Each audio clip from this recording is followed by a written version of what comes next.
to, at the beginning of this year, this was not what we all anticipated.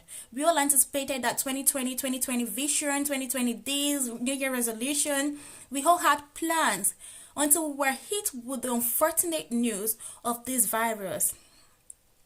This virus is spreading rapidly, and some people are not taking caution.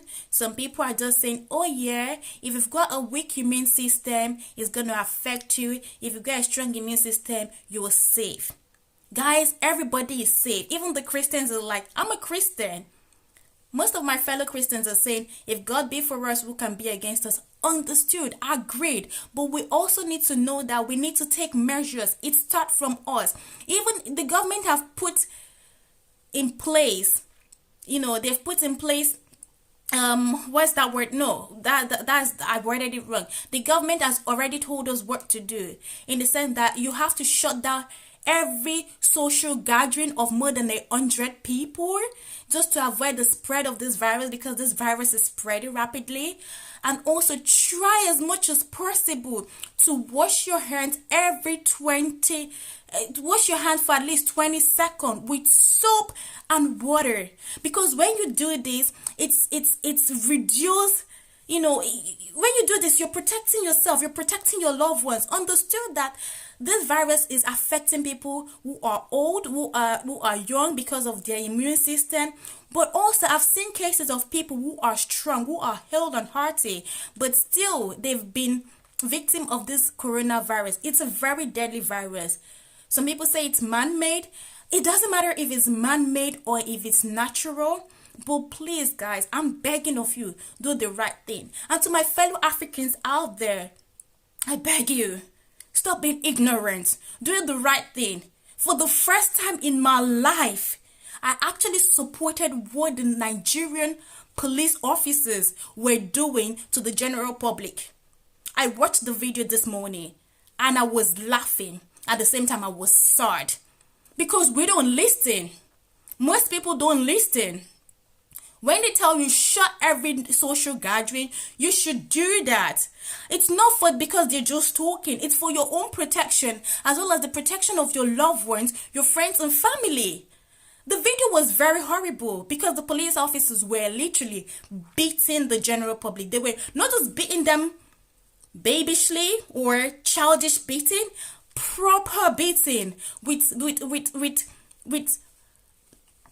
I don't know what it's called, but they were proper beating them with some rod or something, and people were running. And that rod, I bet with you, it's very, very deadly, because once it hits you on the head, especially if you've got some medical condition or medical situation, you can die. But Nigerians, when the government says something, stop saying Nigeria is so hot, Africa is so hot, coronavirus has no place. Coronavirus ain't gonna get to you. It's gonna get to you. Do the right thing. Avoid public gathering, and also wash your hands. I beg of you. Wash your hands, avoid public gathering. I know if God be for you, no one can be against you, but you even help those who help themselves. Now is the time for Christians to come together. When I say come together, not necessarily coming together under one roof.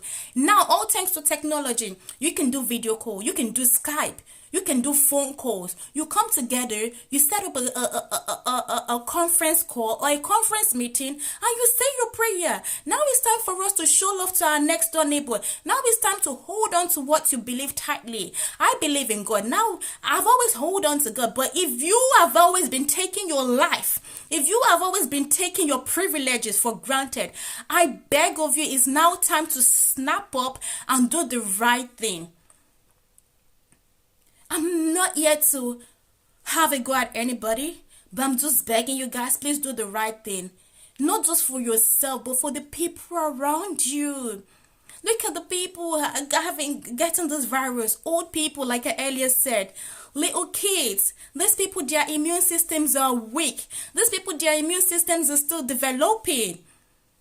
And they're very easy to catch this deadly virus. And this virus is something that once it's gotten into your system, even though you recover from it, but it's already done a long-term damage to your body parts, to your system, to your immune system.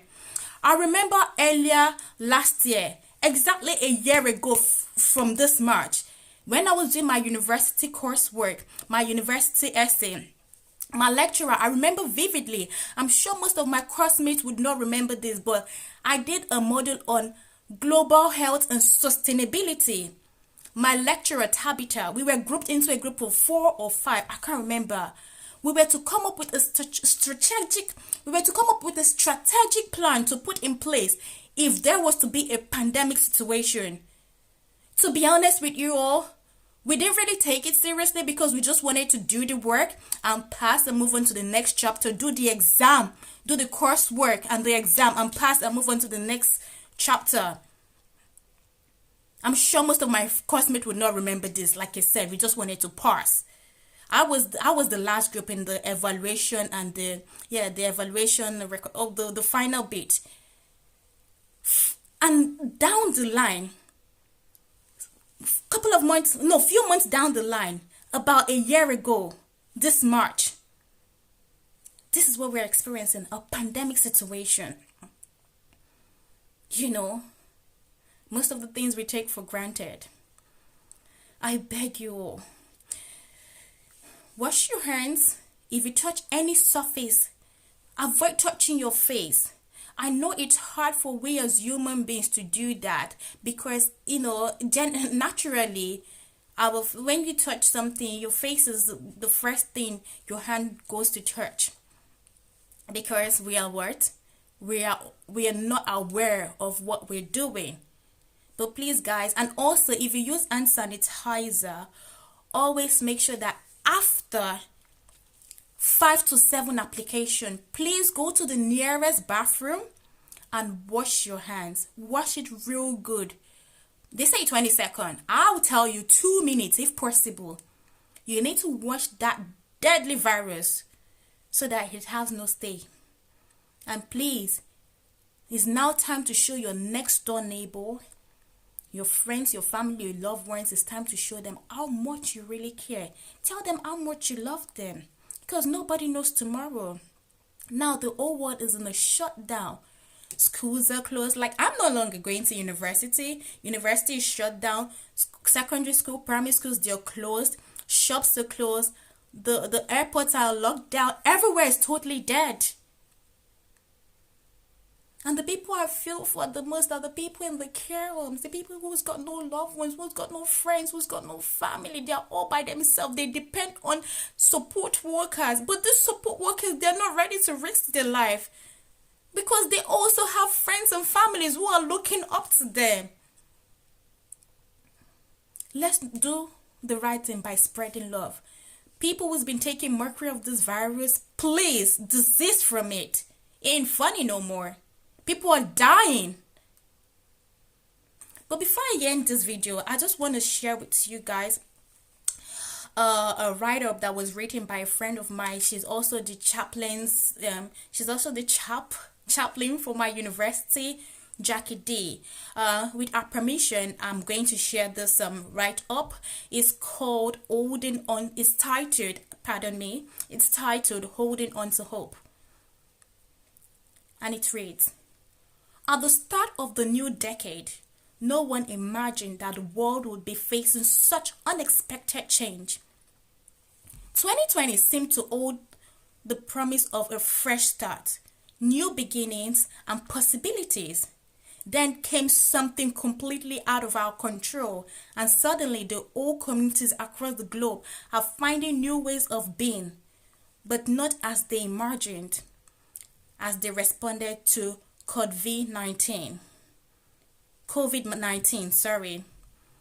During these uncertain times ahead, we will all experience different thoughts and emotions as we considered what this might mean for us. Amidst the questions and concerns, I wonder if this might bring us back to what is most important in life and to reflect on what it means to live as human beings. So much is out of our control, but we can choose how we respond. We can choose to look for moments of joy and goodness that many people will show as they reach out to each other. Perhaps, now more than ever, we might truly know our neighbors and think about how we can look out for them with acts of kindness. My hope is that as we set sail into unknown waters, we will look back at some cords of love woven into our communities that will strengthen us and not divide us. My hope is that we will see a beautiful picture emerge in which we recognize ourselves in each other. So in times like this, let's reach out in hope and highlight the goodness of humanity. Thank you guys so much for tuning in to my station. If you like what I've just said, please share, give a thumbs up, like, subscribe to my channel, and I will be sure to bring you merry rants. I love you all. From myself, Dynamic Gold Dominic, aka Solution Crown. Keep being good to one another. I love you all. One love, peace, joy, blessings. Stay tuned.